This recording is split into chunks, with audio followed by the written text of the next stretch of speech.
स्क्रीनग्राफ यामध्ये मी हर्षदा वेदपाठक तुमच्या सगळ्यांचं स्वागत करते आणि आज माझ्याबरोबर अशा नवीन दमाचा उमदा कलाकार आहे. खूप प्रॉमिसिंग आहे आणि तुम्ही फक्त चेहरा बघा, ओळखता की नाही तुम्हाला प्रत्येकाला वाटेल की हा असा मुलगा माझा भाऊ असावा, माझ्या घरात असा एक मेंबर असावा जो सगळ्यांची काळजी घेतो.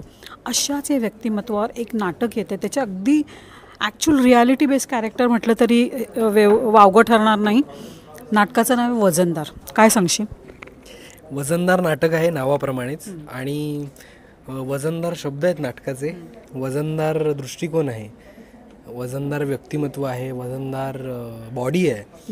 असं सगळ्या दृष्टीने वजनदार ज्या आयुष्यातल्या गोष्टी असतात, ज्याला वजन असतं, ज्याचं काहीतरी म्हणणं आहे, अशावर भाष्य करणारं आणि अशा गोष्टी प्रेक्षकांसमोर मांडणारं असं एक कौटुंबिक छान लोकांना जाता जाता एक स्माईल चेहऱ्यावर घेऊन जातील असं एक नाटक आहे.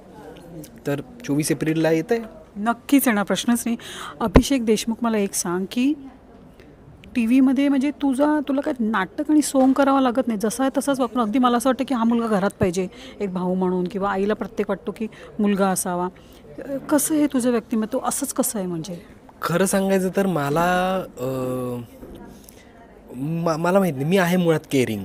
मला केअर करायला आवडते, मला समोरच्या व्यक्तीला कम्फर्टेबल फील करून द्यावं असं हे मुळात वाटतं, हे खरं आहे. पण मला असं वाटतं की लेखिका मला तशा मिळाल्या की ज्यांनी बरोबर त्यांच्या दृष्टीने तसे प्रसंग उभे केले आणि ज्यामुळे माझं पात्र उभं राहिलं. तसं आमच्या नमिता वर्तक या आई कुठे काय करतेच्या लेखिका, दिग्दर्शकांनी त्यांच्याकडनं काढून घेतलं सिरियलमध्ये. त्याच्यानंतर मुग्धा गोडबोले यांनी संवादही लिहिले होते.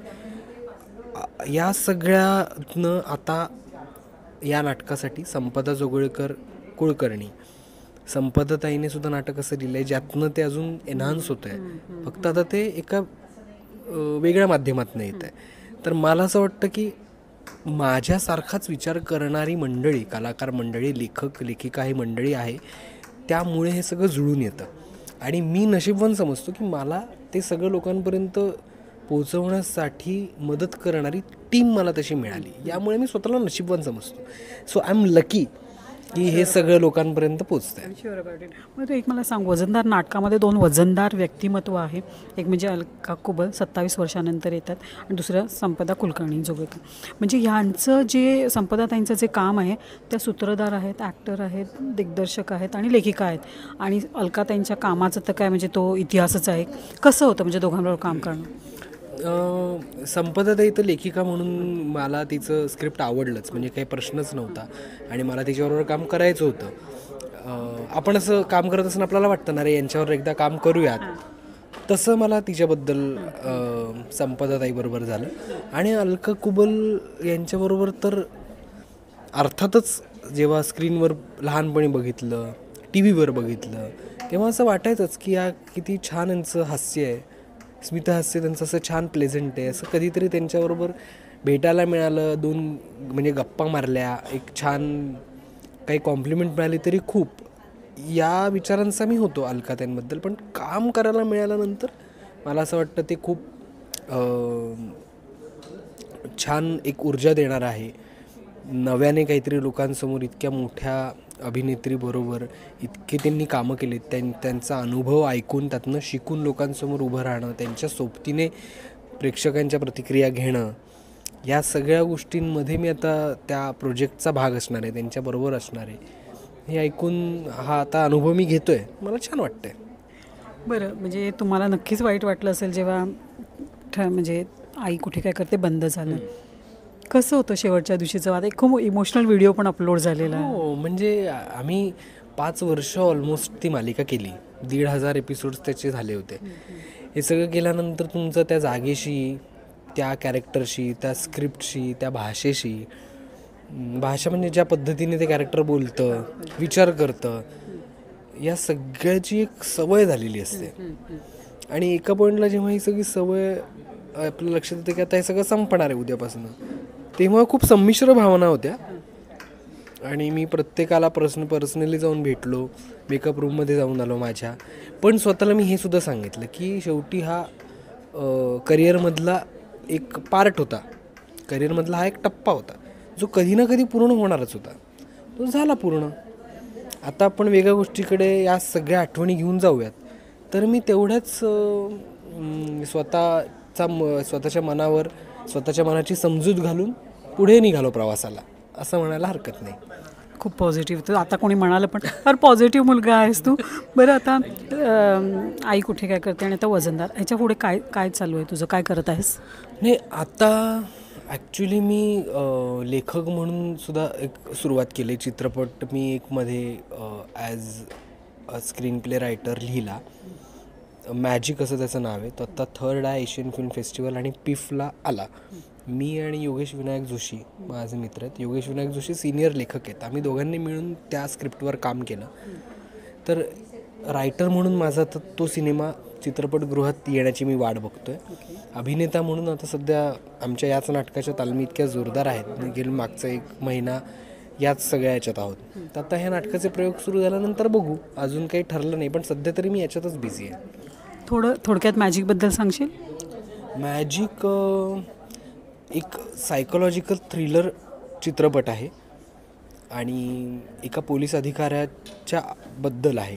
सत्य घटना नाही आहे, पण आम्ही स्वतः ती सगळी स्टोरी डेव्हलप केली. त्याचे दिग्दर्शक रवींद्र करमरकर हे आहेत, जे आमचे आई कुठे काय करतेचे दिग्दर्शक होते. तर त्यांनी सुद्धा या सगळ्यामध्ये खूप त्यांचं योगदान आहे. तर त्यांनी घडवून आणलं, आम्ही लिहिलं आणि जितेंद्र जोशी हे प्रमुख भूमिकेत आहेत आणि जुई भागवत ही सुद्धा आहे. तर ही सगळी टीम आहे मॅजिक या आमच्या फिल्मची. तर ती आता लवकरच चित्रपटगृहात येईल. नक्कीच. आणि ही मॅजिक करू दे अशी मी प्रार्थना करेन. Finger cross. बरं, एक मला सांग, आता म्हणजे नव्या धमाच्या ॲक्टरना तू सेल्फ मेड माणूस आहेस, बहिणी तुझी तशीच आहे. कोणी नवा असेल उमदा माणूस ज्याला किंवा मुलगा मुलगी त्यांना वाटत असेल ॲक्टर व्हायचं, तर काय टिप्स देशील तुझ्यावरून? नाही, मी एवढंच सांगेन की खूप चांगल्या गोष्टी बघायच्या, चांगले चित्रपट, चांगल्या मालिका असतील, चांगली नाटकं असतील, प्रेक्षक म्हणून ती बघणं, त्याच्यातून गोष्टी शिकणं सगळ्यात आधी. त्याच्यानंतर चांगले नाटकांचे वर्कशॉप्स करणं, चांगल्या नाटकाला असिस्ट करणं, बॅकस्टेज करण्यापासून सगळ्याच गोष्टी, म्हणजे त्या चांगल्या प्रोजेक्टचा भाग होणं सगळ्यात आधी आणि तशी जागा स्वतःसाठी तयार करणं, हे मला असं वाटतं की स्मार्ट वर्क आहे. तुम्हाला जर पुढे काही जायचं असेल तर तुम्हाला जी गोष्ट आवडते, एखाद्याला एडिटिंग आवडत असेल, एखाद्याला ॲक्टिंग करायला आवडत असेल, तर त्याने त्या रिलेटेड गोष्टींमध्ये चांगल्या प्रोजेक्टशी जोडलं गेलं पाहिजे. या ना त्या प्रकारे कुठल्या तरी एडिटरला असिस्ट करूयात, कुठल्या तरी डिरेक्टरला पण असिस्ट करूयात. तर असं तुम्हाला हळूहळू चांगल्या प्रोजेक्टशी जोडलं जाणं, चांगल्या लोकांशी त्याच्यामुळे ओळखी होतात आणि मग चांगले प्रोजेक्ट तुमच्याकडे येतात. म्हणजे तुम्ही चांगल्या माणसांना भेटा, चांगल्या माणसांना असिस्ट करा, चांगल्या माणसांची तुमची ओळख होईल, ते तुम्हाला चांगल्या प्रोजेक्ट्समध्ये घेतील, ते चांगल्या माणसांना तुमच्याकडे सजेस्ट करतील आणि मग तुमचं हे सुरू होईल. कारण शेवटी कुठलाही डिसिजन हा माणूसच घेतो. प्रत्येक मोठ्या प्रोड्युसर मागे, डिरेक्टर मागे, सगळ्या मागे माणूसच असतो. तर तुम्ही चांगल्या माणसाशी, चांगल्या माणूस कलाकाराशी तुमची जर ओळख झाली, तुम्ही जर त्यांच्याकडनं काही शिकू शकलात, त्यांना असिस्ट करू शकलात, थोडीशी स्ट्रगल करून म्हणजे त्यांच्याकडनं शिकत गेलात, तर मला असं वाटतं टप्प्याटप्प्याने तुम्हाला जे करायचं आहे तिथपर्यंत पोचता. आणि स्ट्रगल तर तो अखंड चालूच असतो, म्हणजे तो माझाही आहे, कोणाचाही असतो. पण चांगले प्रोजेक्ट्सचा भाग तुम्ही होता आणि मग तुम्ही नकळत चांगल्या प्रोजेक्टशी जोडले जाता आणि लोकांना तुमचं काम आवडायला लागतं. सरते शेवटी घरामध्ये बहीण ॲक्टर आहे, भाऊजी ॲक्टर आहेत, तू आहेस, काही भट्टी जमणार आहे का कधी? आणि माझी बायको पण कृतिका देव. तर आम्ही 4 जण खरं तर ॲक्टरच आहोत आणि असं विचार चालला आहे की काहीतरी एक छान लिहावं की ज्याच्यामध्ये आम्ही 4 असू. आता चांगल्या कथेच्या शोधात आहे आणि 4 जेव्हा वेळ मिळेल, कारण प्रसाद सिरियलमध्ये त्याच्या बिझी आहे पारू नावाच्या. अमृताचं नियम वाटी लागू हे नाटक चाललं आहे, प्लस ती झी मराठीची एक सिरियलमध्येही एक भाग करते आहे, लक्ष्मी निवास सिरियलमध्ये. आणि कृतिकाचं ॲड्स आणि वेबसिरीज आणि या सगळीकडे तिचं काम चाललं आहे. तर ते सगळ्यांना मिळून वेळ काढून जर आम्हाला काही छान करता आलं तर आम्ही नक्की करणार. ही आयडिया मी लक्षात ठेवेन. आणि आम्हाला सगळ्यांना आवडेल, कारण तुम्ही चौघं इतके वर्सिटाईल आहात आणि सगळ्यांना प्रेमात पाडणार. तुमचं ते काम नक्की चांगलं होणार अशी मला पक्की खात्री आहे. वजनदारसाठी आणि यापुढे स्क्रीन ग्राफिया तर्फे तुला खूप साऱ्या शुभेच्छा. थँक्यू.